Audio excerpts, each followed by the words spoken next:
Hello दोस्तों, आज की इस रोमांचक कहानी में आप सभी का स्वागत है।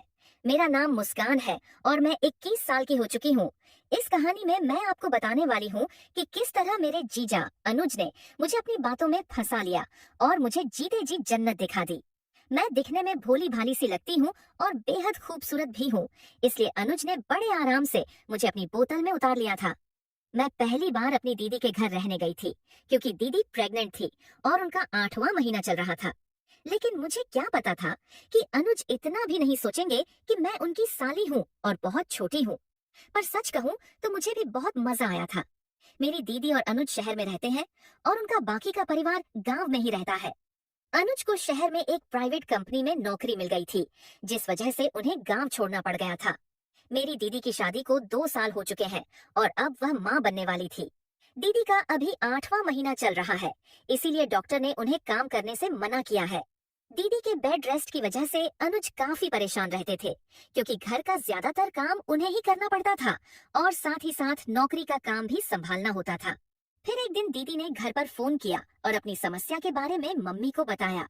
मम्मी ने बोला, अरे बस इतनी सी बात के लिए क्यों परेशान हो रही हो? तुम कहो तो मैं मुस्कान को तुम्हारे पास भेज देती हूँ। वह 1-2 महीने तुम्हारी देखभाल कर लेगी और घर का काम भी कर लिया करेगी। दीदी ने मम्मी की बात तुरंत मान ली, क्योंकि उन्होंने इसीलिए फोन किया था। पर मैं दीदी के घर जाने के लिए तैयार नहीं थी, क्योंकि मुझे पता था अगर मैं उनके यहाँ जाऊंगी तो अनुज मुझे नहीं छोड़ेंगे। वह मुझे फोन पर भी छेड़ते रहते थे और भद्दी बातें करते थे। शुरू में तो मैं सब मजाक में ले लेती थी, लेकिन अब अनुज अपनी हद पार करने लगे थे। जब मैंने आने से मना कर दिया तो फिर दीदी ने मुझे फोन करके समझाया और आखिरकार मुझे मानना ही पड़ा। दीदी ने मुझसे कहा, कल तुम्हारे अनुज तुम्हें लेने आएंगे तो तुम तैयार रहना। शाम को मेरे पास अनुज का फोन आया और उन्होंने खुश होते हुए पूछा, मुस्कान, क्या तुम सच में हमारे घर आ रही हो? तो मैंने कहा, हाँ अनुज, सुबह दीदी ने मम्मी के पास फोन किया था और वह चाहती है कि मैं वहाँ जाऊँ ताकि आप लोगों को थोड़ा आराम हो जाए।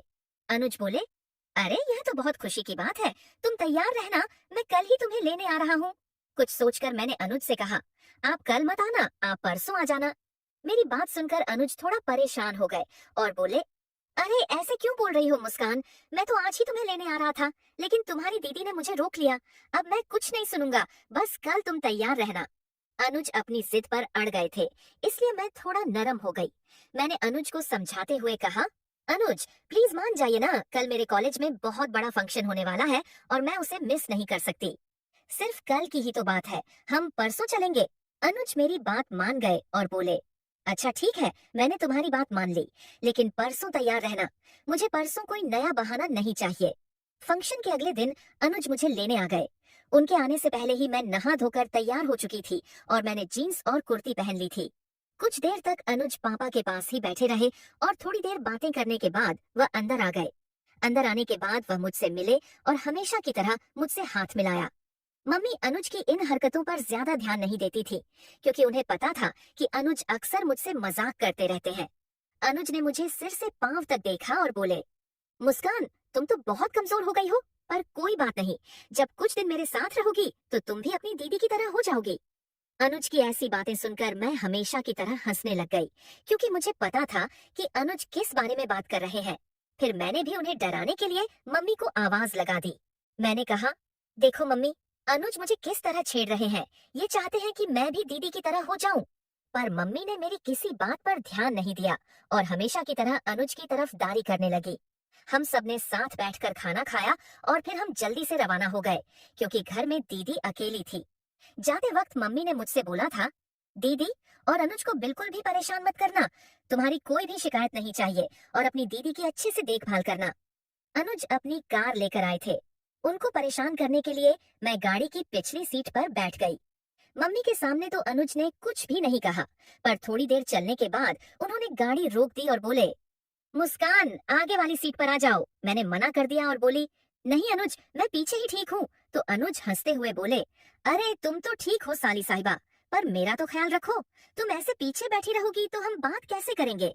अगर तुम आगे आ जाओगी तो मेरा भी टाइम पास हो जाएगा और ये सफर थोड़ा आसान हो जाएगा। मैंने अनुज को डांटते हुए बोला, मैं आपकी सारी चालाकियां समझती हूँ, आपके मन में क्या चल रहा है ये मैं बहुत अच्छे से जानती हूँ। आप बहुत बिगड़ गए हो, मैं दीदी से आपकी शिकायत करूंगी। मेरी बात सुनकर अनुज थोड़ा उदास हो गए, तो फिर मैं भी आगे वाली सीट पर जाकर बैठ गई। गाड़ी चलाते वक्त अनुज बार बार मेरी तरफ ही देख रहे थे और मैं समझ चुकी थी कि अनुज ने मुझे आगे वाली सीट पर क्यों बुलाया है। मैंने मुस्कुराते हुए कहा, अनुज, अभी आप ध्यान से गाड़ी चला लीजिए, मुझे तो आप घर पर भी देख सकते हैं। अनुज भी मुस्कुराने लगे और बोले, नहीं मुस्कान, ऐसी कोई बात नहीं है, पर सच तो यह है कि तुम अपनी दीदी से भी ज्यादा सुंदर हो। तुम जिसकी पत्नी बनोगी वह सच में बहुत खुशनसीब होगा।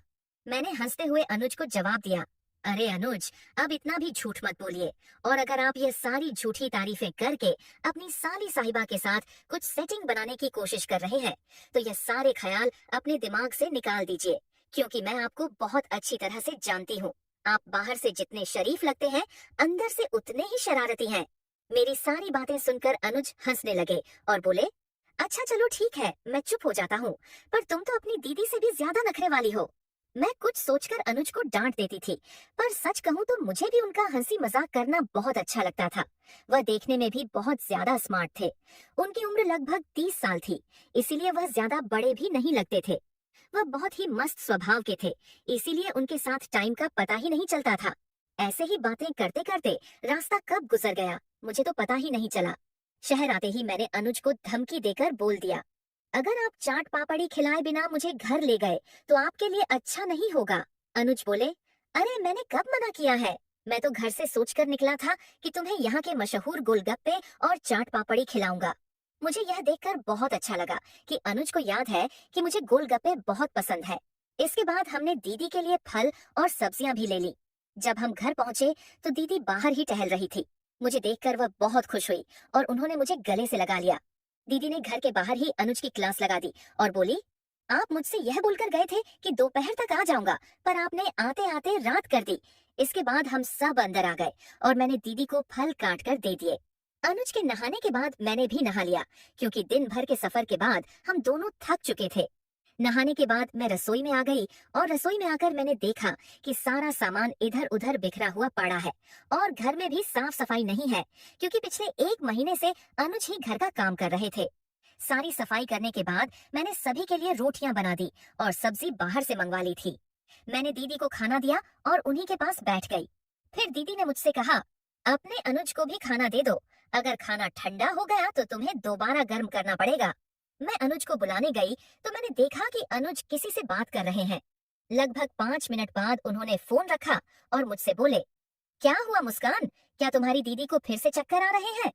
मैंने कहा, नहीं अनुज, और अब आप दीदी की फिक्र मत करिए, आप चलकर खाना खा लीजिए। अनुज बोले, तुम पहले अनीता को खाना खिला दो, क्योंकि उसकी दवाइयों का टाइम हो रहा है। अगर खाना लेट खाएगी तो दवाइयां भी लेट हो जाएंगी। अनुज नीचे आने में आनाकानी करने लगे, तो मैंने उनका हाथ पकड़ा और नीचे ले आई। मेरी बात मानकर वह रसोई में ही खाना खाने बैठ गए और जिद करके मुझे भी अपने साथ ही बिठा लिया। उन्होंने पहला निवाला मुझे खिलाया और दूसरा निवाला खुद खाया, और ऐसे करके उन्होंने मुझे अपने हाथों से ही खाना खिला दिया। खाना खाने के बाद मैंने दीदी को दूध गर्म करके दे दिया और अनुज ने उन्हें सारी दवाइयां दे दी। फिर हम दीदी के कमरे में ही बैठकर बातें करने लगे। बातें करते करते कब मेरी आंख लग गई मुझे पता ही नहीं चला। सुबह जब अनुज ने मुझे जगाया तो दीदी मेरे बगल में सो रही थी और अनुज हम दोनों के लिए चाय बनाकर ले आए थे। मैंने अनुज से कहा, अरे आप मुझे उठा देते, आपने क्यों तकलीफ की? मेरी ऐसे आंख नहीं खुलती है, पर अगर कोई मुझे जगा देता है तो मैं तुरंत उठ जाती हूँ। चाय बनाने के बाद अनुज नहा धोकर ऑफिस जाने के लिए तैयार हो गए। दीदी ने मुझसे कहा, तुम उनके लिए खाना पैक कर दो, वरना हमेशा की तरह इन्हें बाहर से ही खाना पड़ेगा। मैंने जल्दी से नहाकर अनुज के लिए खाना तैयार कर दिया। थोड़ी देर बाद अनुज किचन में आए और मुझसे बोले, मुस्कान, तुम अपनी दीदी का ख्याल रखना और टाइम से उसे सारी दवाइयां दे देना, क्योंकि आज मुझे वापस आने में थोड़ा लेट हो जाएगा। मैंने अनुज को छेड़ते हुए कहा, क्यों, आज आप किसी के साथ डेट पर जा रहे हैं क्या? अनुज बोले, अरे नहीं मुस्कान, ऐसी कोई बात नहीं है। आज रात हमारे बॉस की बर्थडे पार्टी है और मैंने तुम्हारी दीदी से पार्टी में जाने की इजाजत भी ले ली है। इसके बाद अनुज ऑफिस चले गए और मैं घर के कामों में लग गई। जैसा कि अनुज बोलकर गए थे, वो सच में बहुत लेट हो गए थे। मैंने दीदी को खाना खिलाकर उनको सारी दवाइयां भी दे दी थी। इतनी सारी दवाइयां खाने की वजह से दीदी को जल्दी नींद आ जाती थी और वह गहरी नींद में सो जाती थी। दीदी के सो जाने के बाद मैं अनुज के आने का इंतजार करने लगी। काफी देर इंतजार करने के बाद मैं नहाने चली गई और टाइम पास के लिए दीदी की साड़ी पहनकर देखने लगी। मुझे बचपन से ही साड़ियां पहनना बहुत पसंद था और दीदी की रेड कलर की साड़ी मुझ पर बहुत अच्छी लगती थी। साड़ी पहनकर मैंने बहुत देर तक डांस किया और अपना टाइम पास करती रही। इसके बाद मैं साड़ी उतारते ही जा रही थी कि तभी डोरबेल बज गई और मैं समझ गई थी कि अनुज आ गए हैं। मैं जल्दी से दरवाजा खोलने चली गई। जैसे ही मैंने दरवाजा खोला तो अनुज कुछ नशे में लग रहे थे। मुझे साड़ी में देखते ही अनुज बोले, अनीता, तुम अभी तक सोई क्यों नहीं? उन्होंने मेरे कंधे पर अपना हाथ रखकर मेरा सहारा ले लिया। इसके बाद मैंने भी उनसे कुछ नहीं कहा और धीरे धीरे उन्हें उनके कमरे में ले आई। कमरे में लाकर मैंने उन्हें बेड पर बैठा दिया और बोली, अनुज, आप थोड़ी देर यहीं बैठो, मैं आपके लिए खाना लेकर आती हूँ। जैसे ही मैं जाने लगी तो अनुज ने मेरा हाथ पकड़ लिया और अपनी तरफ खींच कर बोले, प्लीज यार, आज मना मत करना। अब मैं पूरी तरह समझ चुकी थी कि अनुज मुझे साड़ी में अनीता दीदी समझ रहे हैं।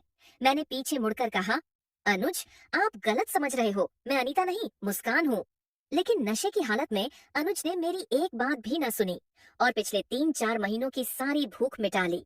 सुबह हमेशा की तरह अनुज मुझसे पहले ही उठ गए थे। उठते ही उन्होंने मुझे जगाया और बोले, क्या हुआ मुस्कान, तुम ठीक तो हो ना? मैंने नींद में सिर्फ इतना ही बोला, अनुज, मुझे थोड़ी देर और सोने दीजिए ना।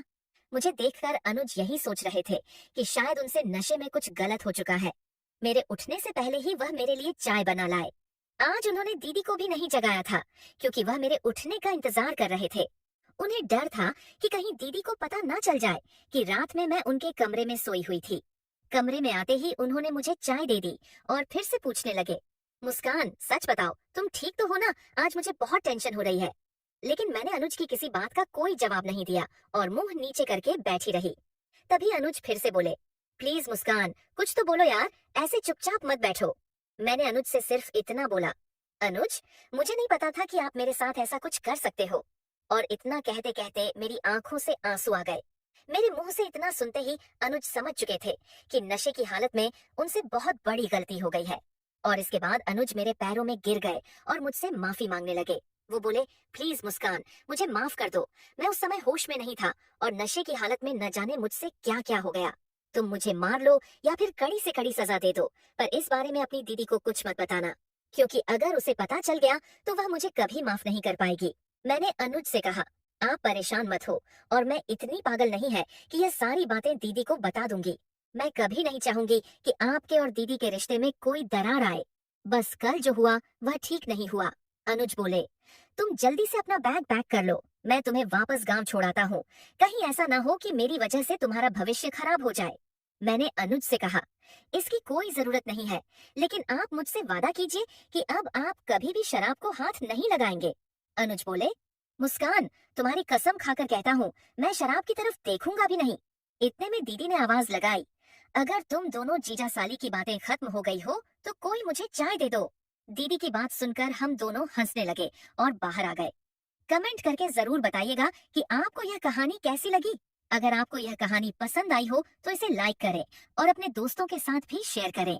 आगे भी ऐसी रोमांचक कहानियों के लिए हमारे चैनल को सब्सक्राइब करें और बेल आइकन दबाना ना भूलें। अपना और अपने परिवार का ध्यान रखना। Thank you.